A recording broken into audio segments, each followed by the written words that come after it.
Welcome back to another episode of the Real Estate Play-by-Play. Welcome back. So we've all been there. We've all had this happen to us in one form or the other. You go out for a team and you don't make the team, you get cut. Yeah. And in the moment, it feels traumatic. It's hard. It's really rough, you know? Or maybe you make the team and then you're not starting. Yeah. And you're bummed. Yeah. So whatever it is in sports on your team that you're disappointed, I found in life that it kind of, it goes one of two ways. You either just throw in the towel and you quit, or you take what you've learned and it fuels your fire and you come out better than before. You know, Seth Curry actually in high school didn't go into the basketball draft. He ended up getting recruited and playing for a smaller college.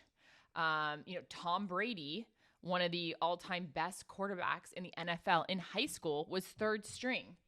And he tells this story about, hey, coach, I'm third string and I'm only getting 2 reps. You know, the first string's getting 15 reps. The second string's getting 10 reps. And he's only getting 2 reps. What do I need to do to get more reps? And that's an example of somebody, you know, being proactive, using what has been given to him and turning around and fueling your fire to go further. Can you imagine if they had thrown in the towel then and just said, well, I didn't get my first choice, so I'm out? Yeah. Right? I'm third string quarterback. Forget it. I don't want to play this sport anymore. Yeah.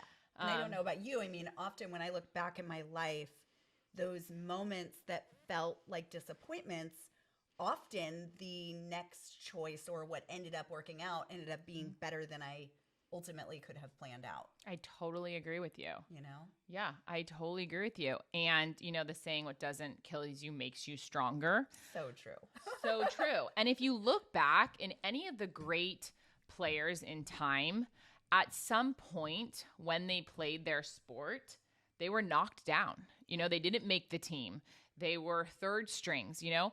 And I almost feel like if you're a player that's just kind of everything's always given to you and it comes easy to you and you're never challenged, you're never pushed to be better. Right. You know, you need something to push you to be better. So with real estate, it's the same type of thing. Yeah. Say you go in, you find a house you absolutely love, whether you've been looking for a long time or maybe you just started, you put an offer in and you don't get it. Right. Offer does not get accepted. It happens. Yeah. Yeah. And obviously you're lessening those odds when you work with a good agent, but that doesn't mean it's 100% guarantee. I mean, no, there's some unknowns in there, right? You don't know how the seller is going to be viewing certain aspects of your offer. Correct. I mean, I could have a client that, you know, goes in with an offer and they have to get a loan and you're up against somebody that is all cash and has removed all their contingencies, and that's hard to compete with. Or sometimes I get new buyer clients that I'll recommend a price to go in at and they want to go in lower. Right. Because it's where they feel comfortable. And so we go in lower and they don't get it. And then they're kicking themselves. Oh, we should have gone in higher, you know? Yeah. I see that sometimes on our side, right? Some buyers have this idea of, I'm not going to go in over offer or over asking price, right? As though this asking price is like anything other than an arbitrary number in the first place, right? But there's a mental thing that goes along with bidding over, like you're you're bidding over what it's worth, which isn't how it works. Like it all ends up selling for what it's worth anyways. So it's interesting, and sometimes it takes learning that the hard way. Yeah, absolutely. You know? I mean, in some markets, sellers very intentionally set their offer price lower than they are expecting to get. Correct. And so I think the question is, okay, now that you haven't made the team, now that you're not starting, now that your offer didn't get accepted, what comes next? Yeah. What are you going to do? Well, there's lots of options, actually. You're going to get back in the gym, or are you going to sit on the couch? So if you work with us, we're going to get back in the gym. 100%. We're going to learn from what just happened on the offer that we made, and we're going to come out even stronger in our next offer. Right. And we've talked about things like backup offers and things like that, which are good strategies if you want that house. Right. But sometimes that's not an option. Correct. So it depends on if you've made an offer and there's multiple offers, depending on what's going on with the other offers. As Danielle said, maybe you can be a backup. Maybe you can resubmit your offer, make it look different. But let's say you're in a situation where there's multiple offers. The other offer they accept is pending, so there's no contingencies. At that point, there's really no point in putting a backup, and I think you got to move on. But you can learn from that offer that you make. For example, if my client doesn't get their offer accepted, I'm talking to the listing agent and I'm saying, okay, how many offers did you get? How many offers came in with a loan? How many came in all cash? How many came in and removed all their contingencies? All this little bit of information is going to help you moving forward, because most likely you're looking for a home in that area and you're going to be competing with these same buyers on your next house if it's a similar house that comes on the market. Yeah, let's not forget, if there are 10 offers and only one of them gets them, those other 9 people are looking for a house just like that. Exactly. So you want to be aware of what your competition is. Right. And the opposite. Say there's only 3 offers and the 2 other offers were also getting a loan like you. Okay, good to know. Right. You know. And it helps you gauge kind of what the market is accepting of in that moment, right? We see that sometimes with like contingent offers where it's contingent on selling another property. And sometimes people will make their first offer subject to selling their other house and then realize very quickly that the market isn't going to be accepting of that. And then we have to switch strategy. We have to maybe go to a bridge loan or, look at other options. Yeah, absolutely. And I think what goes into moving forward and making your offer look stronger is, okay, do we need to restructure what we're doing? As you mentioned, if it's contingent on you selling a home and 4 other offers were not contingent on selling a home, then moving forward, as you said, maybe we look at a bridge loan. Maybe the 3 other offers out of 4, the 3 other are all cash. Okay, well, maybe we need to look at lowering our contingency, our financing contingency, or can we remove it? Are they a really strong buyer? Right. Then you consult with your mortgage broker. Right. Right. Yeah. I mean, that's like back to the drawing board, right? What can we do to sharpen our offer for the next time? Correct. How can we strategize to make this next team the right team? Right. And I think, you learn from it and you move on and you make your next offer stronger.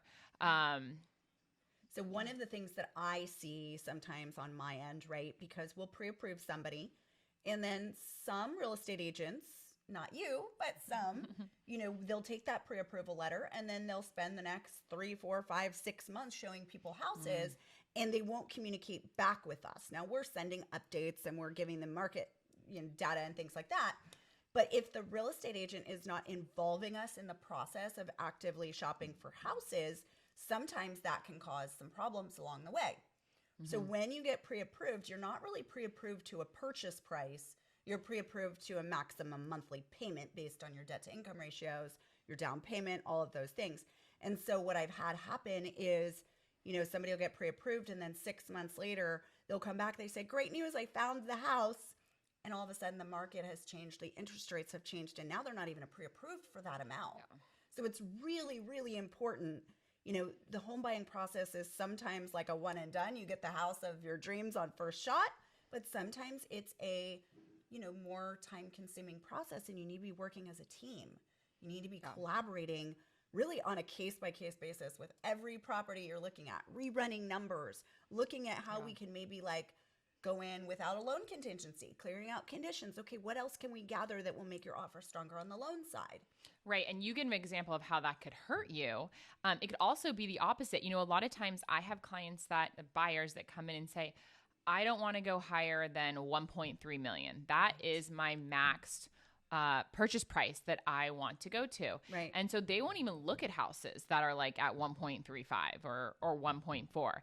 Meanwhile, we've been looking at houses for 3 or 4 weeks. The rates have gone down about 0.5%, like they did a week and a half ago or so. And I'm like, hey, let's go see this house at 1.4. No, we don't want to go over 1.3. And I said, well, let's talk to the mortgage broker, because at the end of the day, your purchase price doesn't matter. You're more worried about what your monthly mortgage payment is going to be. 100%. That's what's going to affect you. How much cash do you need into the transaction, and what's your monthly payment going to be?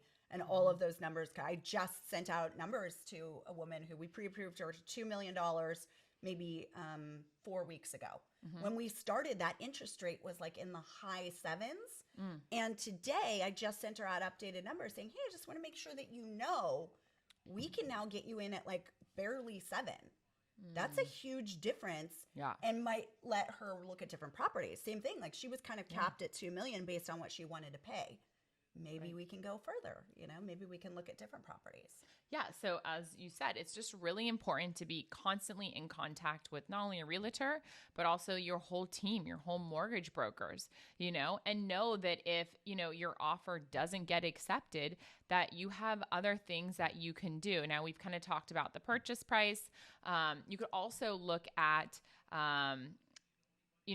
we've talked about this before in the past, like writing a letter, maybe finding out what the seller, why the seller is selling the property.